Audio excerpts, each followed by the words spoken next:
വളരെ എളുപ്പത്തിൽ റെഡിയാക്കി എടുക്കാൻ പറ്റുന്ന ഒരു ഗാർലിക് പൗഡറിൻ്റെ റെസിപ്പിയാണ് ഇന്ന്.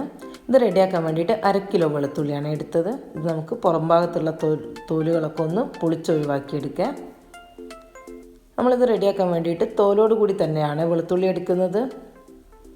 ഇതുപോലെ ഒന്ന് മൊത്തത്തിൽ പൊളിച്ചെടുത്തതിന് ശേഷം നമുക്കിതൊന്ന് വാഷ് ചെയ്തെടുക്കാം.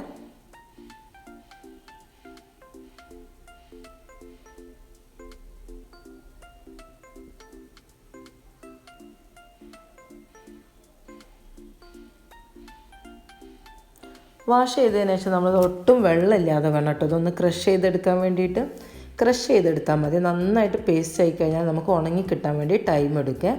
ഒന്ന് ക്രഷ് ചെയ്തെടുത്താൽ മതി.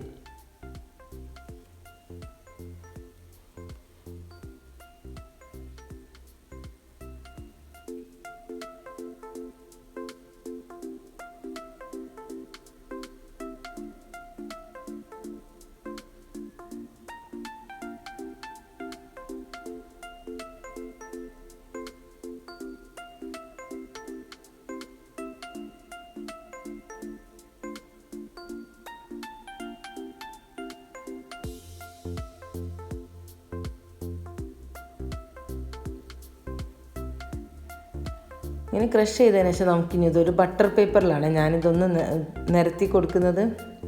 ഇനി ബട്ടർ പേപ്പറിന് പകരം ഒരു പ്ലാസ്റ്റിക് ഷീറ്റ് എന്തായാലും കുഴപ്പമൊന്നുമില്ല. വളരെ തിന്നായിട്ട് പരത്തിയെടുക്കാൻ വേണ്ടി ശ്രദ്ധിച്ചാൽ മതി. എന്നാൽ പിന്നെ ഒറ്റ ദിവസം കൊണ്ട് തന്നെ ഇത് ഉണങ്ങി കിട്ടുക. നല്ല തിന്നായിട്ട് പരത്തിയെടുത്താൽ മതി. നല്ല വെയിലുള്ള സമയമല്ല, അതുകൊണ്ട് വളരെ പെട്ടെന്ന് ഉണങ്ങി കിട്ടും.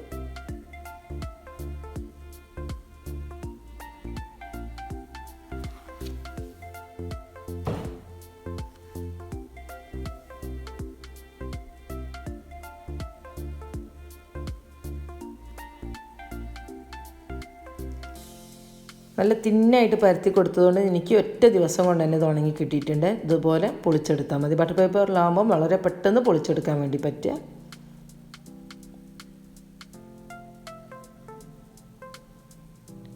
ഇതുപോലെ പൊളിച്ചെടുത്തതിന് ശേഷം നമുക്കിതുകൊണ്ട് മിക്സിൻ്റെ ജാറിലിട്ടിട്ട് നന്നായിട്ടൊന്ന് പൊടിച്ചെടുക്കാം. നല്ല ഫൈനായിട്ട് പൊടിച്ചെടുത്തിട്ടുണ്ട്. ഞാൻ 1/2 കിലോ വെളുത്തുള്ളി വാങ്ങിച്ചത് 60 രൂപക്കാണ്. എനിക്കിത് ഉണക്കി പൊടിച്ചിട്ട് പൗഡറാക്കിയിട്ട് 185 ഗ്രാം കിട്ടിയിട്ടുണ്ട്. ഞാൻ ഫ്ലിപ്കാർട്ടിൽ നിന്നൊക്കെ ഗാർലിക് പൗഡർ 100 ഗ്രാം വാങ്ങിക്കൽ 140 രൂപക്കാണ്. ഇത്രയും എളുപ്പത്തിലും ഈസി ആയിട്ട് നമുക്കിത് വീട്ടിൽ തന്നെ റെഡിയാക്കി എടുക്കാം. എല്ലാവരും ഒന്ന് ട്രൈ ചെയ്യണേ.